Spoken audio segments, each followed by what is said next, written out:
am here with Victor Anderson, and we are at the GA Annual Meetings 2024 in Staverton. Welcome, Victor. Thank you. So Victor is not a newcomer to the Unitarian movement, but a newcomer to the meetings, I believe. And so he's going to tell us a little bit about his first impressions. Oh, my first impression. Well, is that there's such a variety of things going on here. So it's not just that that there's a diversity of people and their opinions and traditions and so on, but those are all expressed in all sorts of different activities, different societies, different groups concerned with different things. So it's not just a gathering of people in different congregations, different parts of the country, but there's also people interested in music or history or different projects and so on. So that's, it's a thriving community, really. So is it good to be around a bunch of different Unitarians that you're not usually exposed to? Yes, yes, it is. Because, I mean, partly it's because a lot of religious organizations have a dogma that it is just like you have to sign on the dotted line and really either you accept it or you don't. Whereas Unitarians don't really operate like that and actually positively value people's different opinions and the difference of opinions and the debate about opinions. And I think that's a much more healthy approach to things. So you were here this morning when we had our famously dramatic, I would say, plenary this morning. And so for those of you who are away and not at the meetings today, we did have a little bit of an uproar around the plenary. And it may be worth talking about just a little bit. We won't belabor it, because it gives you a flavor of what you do miss when you don't come, and things that are the way that we work that maybe there are things maybe we could learn from what happened this morning. So I don't know if you just want to say a few words about your experience of what happened around. We had the accounts that were being delivered, and then we had a little bit of discussion about one of the motions about Gaza. Well, they were both a bit mysterious in the sense it wasn't clear what the dispute about the accounts and the treasurer were. I mean, it was clear that people had fallen out, and it was clear there was some difference in assumptions between what the treasurer was thinking and what the executive committee were thinking. But I think because there'd obviously been bad feeling about it, nobody really wanted to go into all the detail and explain it all. So it was left, people didn't really know. Most people there, including me, don't really know what it was all about. So that was that. And then the Gaza thing, there was an amendment really getting rid of most of the motion, including what I thought were particularly important parts of the motion about about opposing UK arms sales to Israel, and also about opposing the way in which the occupied territories are being more and more occupied by Israeli settlers.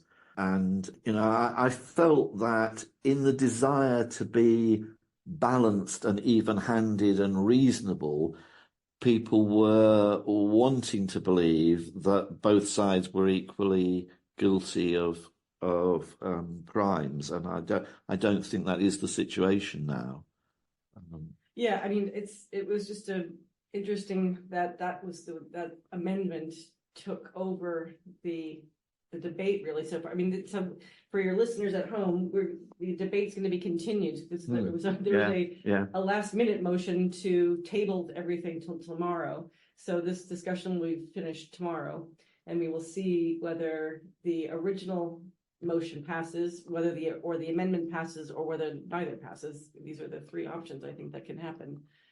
But yes, it does seem like the amendment really did kind of take away a lot of the power and the impact of the original motion. But it was certainly an exciting, dramatic session, and it was our democracy at work in a way. And what else did you get to today as far as your sessions? I went to international collaboration, and I went to the executive committee, and I went to the Inquirer. Right. Anything anything that stuck out from those things? Well, the international collaboration was interesting because, this is not just a British movement, but it exists in many different parts of the world, many different situations. So that's interesting, and of course particularly strong in the USA, and it was good to have somebody from there speaking. It's clear that the group of people working on international collaboration have an issue about, have those different national traditions created different theologies, different approaches. What do we really have in common other than like the history? So there's obviously a lot to explore there, which wasn't really gone into much at the meeting, but sounds very interesting, really. Yeah, I mean, I think this is it. The whole international movement is kind of going through an evolution, so we'll see. Another watch this space kind of. Yeah. And you went to the executive committee? The executive committee. Well, I went because I wanted to know what the executive committee were doing and planning, and we didn't really get much of that. What we got was on tables, thinking about different questions, which are important questions, and it was interesting how many different congregations had similar issues about, for example, the upkeep of buildings, or the difference in ages between different groups of people in congregations, and there were a lot of issues that everybody recognised were issues. And so it was useful, but it wasn't really what I expected, and it wasn't, didn't really tell me about the executive committee or even who's on it, or do the different members of it have different responsibilities? Do they have any, subcommittees or offshoots or whatever? I would have liked to know that, and that. Right, it's I good. don't. Good feedback. And then I went to the Inquirer. That was very different in that it was a pretty thorough run through of all the issues you might want to raise about the Inquirer, with some news about it going monthly instead of fortnightly, and the editor stepping down. So they had some actual things to report in that sense. But there were a lot of issues raised about, should they be doing other things? Should there be podcasts or more of a web presence? Or was, how important is print to people? And how do they get content? Should they try and get more advertising? There were all sorts of issues raised, and I thought it was very good in an hour, really, to cover all that range of things. I think that is a really good one, because I think a lot of people do appreciate the Inquirer. They read it, and it would be very interesting to know the nuts and bolts of it and what the future plans are. So that sounds like that was an effective session, and it says it is on the tin. I think some of the sessions are not always obvious what they're actually going to be about. Mm-hmm. So do you have any other thoughts about your first couple of days here for your first timer, as a first timer? Well, no, I'm not actually a first timer, because I'm a first timer for a long time, but I have been to one of these before. I reckon about 15 years ago.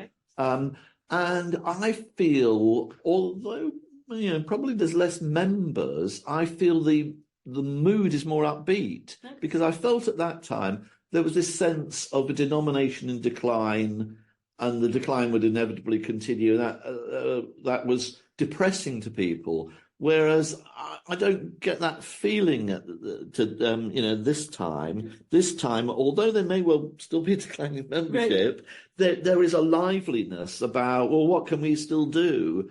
I feel it's more creative. I think it's partly, strangely, that COVID has helped push Unitarians online, and so there's a lot available now on Zoom and on the website, which wasn't there before. So it's taken that sort of push to get that to happen. But there's also this sort of enjoyment of difference, which is a great thing, and sort of gives people a kind of upbeat feeling. So that you can come along, believing what you believe, and you don't have to toe a party line, sort of thing.